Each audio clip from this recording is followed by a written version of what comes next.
Hey there, this is a quick photography tutorial to explain a few tips and differences between lighting that can help you achieve the best results possible when you're submitting your work online.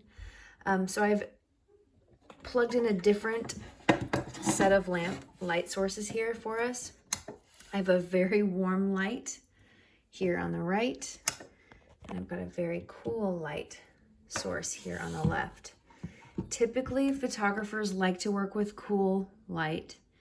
The higher Kelvin number is the technical term, is achieved with LEDs, typically not with things like filament bulbs like this guy right here, which for some reason isn't working for me.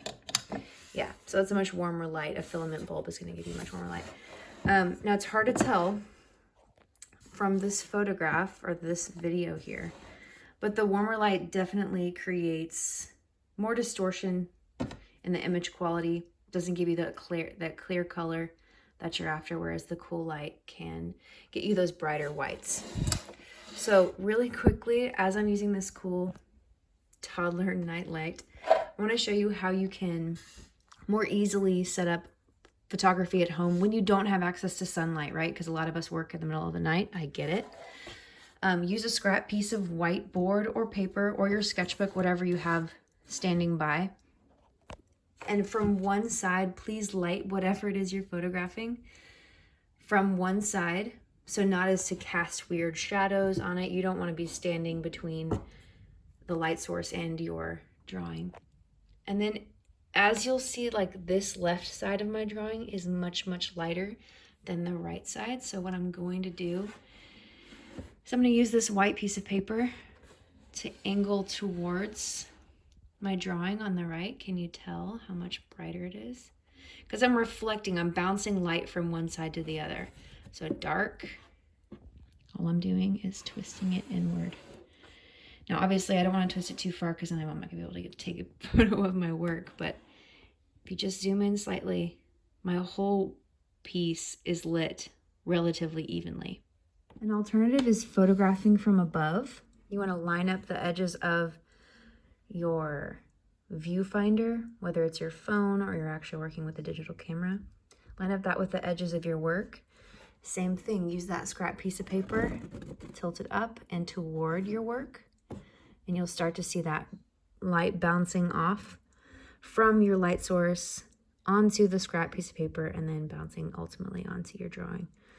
So this is another way to help you line up. We don't want to be taking photos from these angles, awkward angles that really distort the image. If it's easier for you, put your work upright, clip it to your drawing board or lean it up against a wall like I'm doing here. But if that's not an option, totally understand, lay it flat on the ground.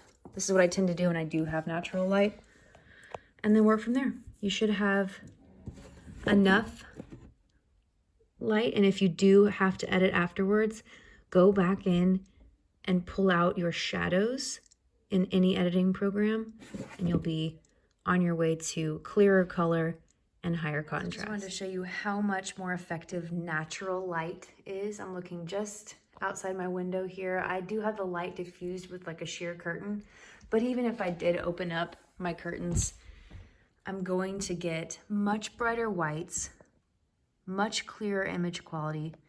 I mean, the white of my paper is nearly as white as the curtains here. So just comparing different things like that's going to help you a lot. Obviously, we don't all have access to sunlight. Sunlight can be really intense.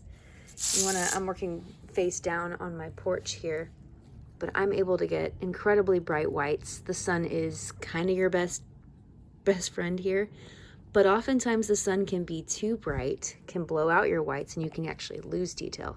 So you want to compare. Take several pictures with different light sources, see what comes out, see which one is truer to your actual true image, and go from there.